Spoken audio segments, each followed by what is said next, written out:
चलिए आगे बढ़ेंगे और बात करते हैं पीएनबी हाउसिंग फाइनेंस की। मुनाफा 28% बढ़ा है, नेट इंटरेस्ट इनकम में भी 20% की ग्रोथ देखने को मिली है और कंपनी ने 5 रुपये प्रति शेयर के फाइनल डिविडेंड का भी ऐलान किया है। नंबर्स पर और आगे के प्लान्स पर बातचीत करने के लिए कंपनी के एमडी और सीईओ गिरीश कौसगी हमारे साथ मौजूद हैं। गिरीश जी नमस्कार, स्वागत है आपका। तो पहले तो कंग्रेचुलेशन, अच्छे अर्निंग्स के लिए हेल्दी परफॉर्मेंस रही है और कई सारे फैक्टर्स रहे हैं आई एम श्योर जिसने कंट्रीब्यूट किया है इस बार की ग्रोथ में। लेकिन अगर हम अलग अलग पैरामीटर्स पर देखें, लोन ग्रोथ की बात करें, अलग अलग सेगमेंट्स की बात करें, तो किस सेगमेंट ने आउट परफॉर्म किया है, कितनी परसेंटेज ग्रोथ अलग अलग सेगमेंट्स में रही है? ओके, हमारा पूरा साल अच्छा था, क्वार्टर 4 भी बहुत अच्छा था। रिटेल में बहुत अच्छा काम किया, रिटेल ग्रोथ 18.2% तक पहुंचा। गाइडेंस 17% था। रिटेल के अंदर अफोर्डेबल में ग्रोथ इन बुक वाज 183%, वो बहुत अच्छा किया। क्योंकि हम लोग अफोर्डेबल बिजनेस जैन 2023 में चालू किया। 27 मंथ्स के अंदर बुक 5,000 करोड़ क्रॉस हो गया। दूसरा इमर्जिंग वर्टिकल FY 25 में चालू किया, अभी बुक है 14,000 and dot. Emerging market business में 21% बुक ग्रोथ था। प्राइम में बुक ग्रोथ 12% था, ये एज पर अवर प्लान।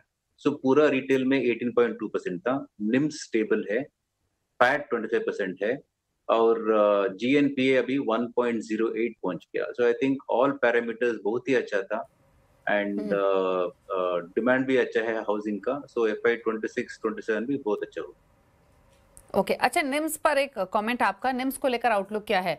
हालांकि जिस तरीके के बाकी पैरामीटर्स पर नंबर आए हैं, एंटिसिपेट यही किया जा रहा था कि निम एक्सपेंशन भी शायद देखने को मिलेगा, लेकिन वो नहीं हुआ है। लेकिन निम्स को लेकर आने वाले क्वार्टर्स को लेकर क्या आउटलुक है?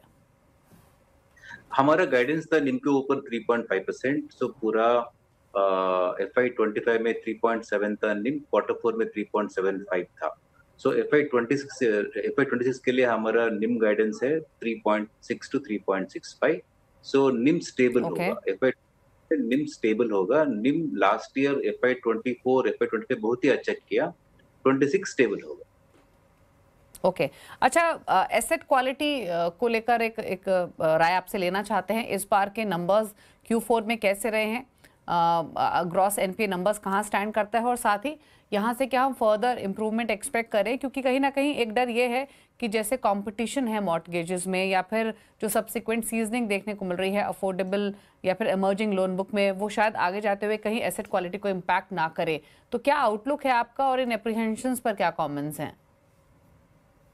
अभी हमारा GNPA 1.08% है।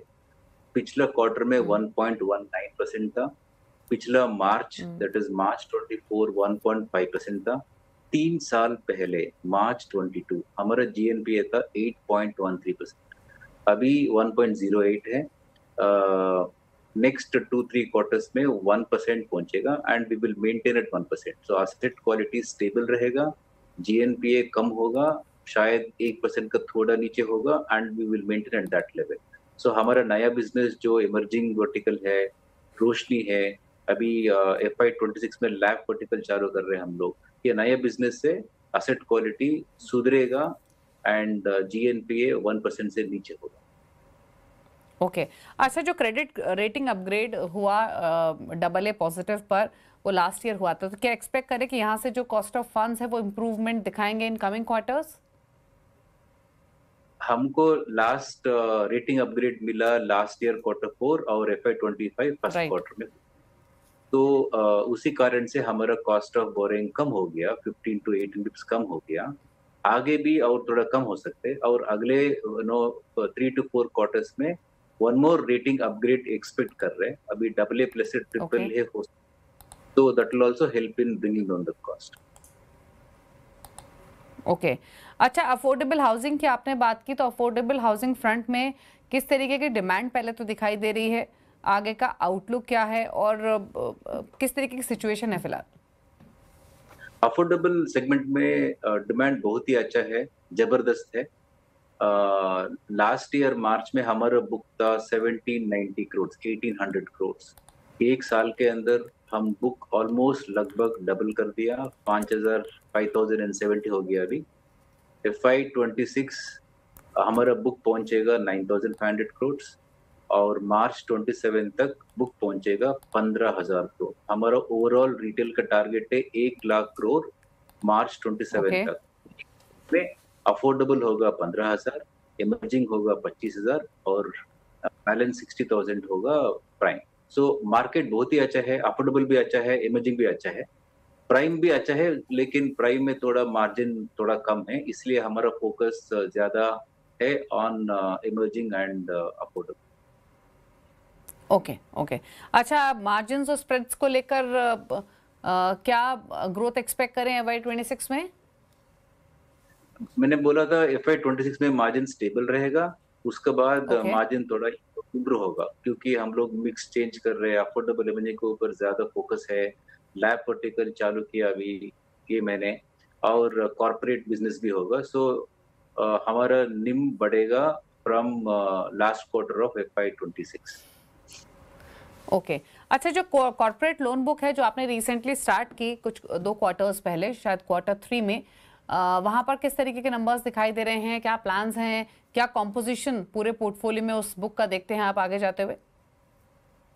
अभी FY26 में हमारा प्लान है 1500 करोड़ डिस्बर्समेंट, बुक पहुंचेगा ओके 2000 के आसपास। और FY27 मार्च 27 में हमारा टोटल बुक होगा 1 लाख शायद 6,000। 1,06,000 में 1 लाख होगा रिटेल बुक और 6,000 होगा कॉर्पोरेट बुक। ओके। अच्छा, अगर हम प्रोविजनिंग या स्लिपेजेस की बात करें तो किस तरह के नंबर्स इधर दिखाई दिए हैं? कोई स्ट्रेस है या कंफर्टेबल पोजीशन में है? क्या स्थिति है फिलहाल? बहुत ही कंफर्टेबल है, हमारा GNPA हर क्वार्टर कम हो रहा है, और बहुत जल्दी हम लोग 1% पहुंचेगा GNPA। हमारा जो रिकवरी है वो स्लिपेजेस से ज्यादा है, इसलिए हमारा GNPA कम हो रहा है। हमारा कलेक्शन जो है that is more than slippages, so हमारा स्लिपेजेस कम हो गया, कलेक्शन बढ़ गया, इसलिए GNPA कम हो रहा है। ओके। अच्छा, कॉर्पोरेट साइड पर एक और सवाल ध्यान में आया, वो आपसे पूछना चाहेंगे। जो आपने प्रीवियस क्वार्टर्स में जो रिटर्न पुल ऑफ किया था, वहाँ कितने रिकवरी देखने को मिली है? हालांकि आपने पहले ही कहा था कि 2-3 साल का समय लगेगा फुली रिकवरी में, बट फिलहाल की क्या सिचुएशन है, कितनी रिकवरी हुई है, क्या एंटिसिपेट करें? FY25 में पूरा साल के अंदर टोटल कलेक्ट किया 336 करोड़ रिटर्न ऑफ पूल से। इसमें लगभग आधा कॉर्पोरेट का है, आधा रिटेल का है। एंड FY26 में भी सेम ट्रेंड रहेगा, इसकी वजह से हमारा क्रेडिट कॉस्ट नेगेटिव ही होगा। FY25 में क्रेडिट कॉस्ट नेगेटिव था, FY26 भी क्रेडिट कॉस्ट नेगेटिव होगा, क्योंकि रिकवरी बहुत ज्यादा आएगा। ओके। अच्छा, अगर हम सभी सेगमेंट्स का ब्रेकअप लेना चाहें तो क्या आपने कुछ गाइडेंस या आउटलुक ऊपर की साइड रिवाइज किया है क्या? स्पेशली अगर हम इमर्जिंग बिजनेस की बात करें या अफोर्डेबल सेगमेंट की बात करें। हालांकि प्रीवियस क्वार्टर्स में आपने क्लियरली मेंशन किया है कि FY27 एंड तक 15,000 करोड़ के आसपास के बुक रहेगी आपकी, या फिर FY25 के एंड तक 5,000 करोड़। कहाँ है ये पूरा स्टेटस और क्या आउटलुक है आगे के लिए?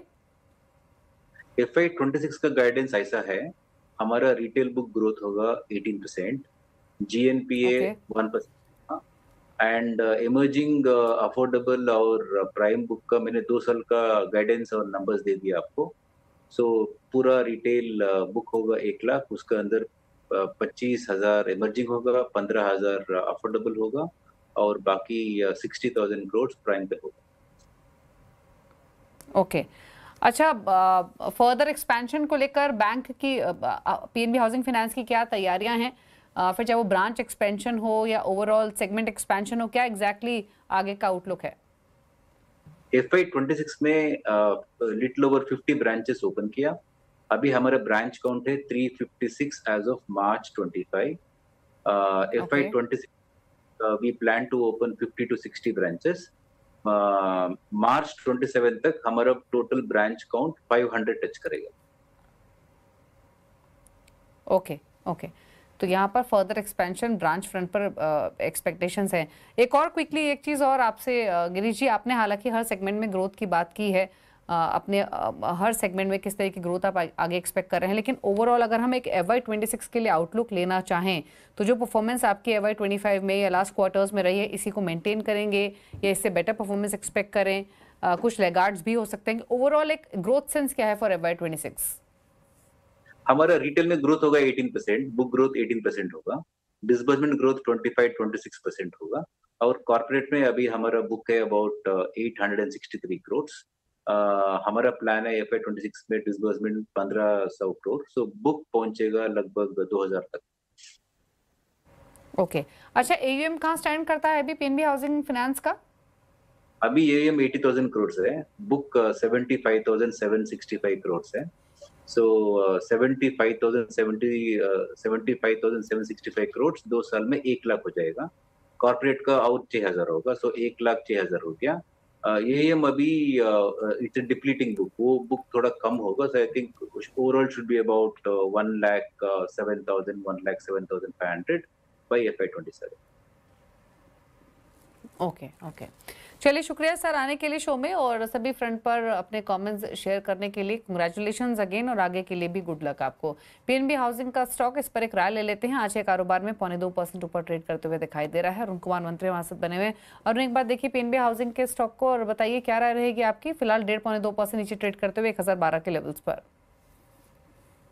दीपाली जी, ओवरऑल स्टॉक काफी बेहतरीन है। ये ओवरऑल एक गैप भी बना है और नो डाउट आज थोड़ा नीचे ट्रेड कर रहा है, पर स्टिल बाय ऑन टिप्स वाला एक कैंडिडेट है।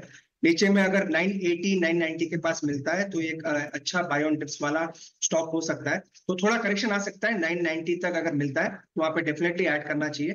स्टॉप लॉस 975 के आसपास लगा के। ओके अच्छा, कुछ स्टॉक्स पर और राय लेते हैं एक बार।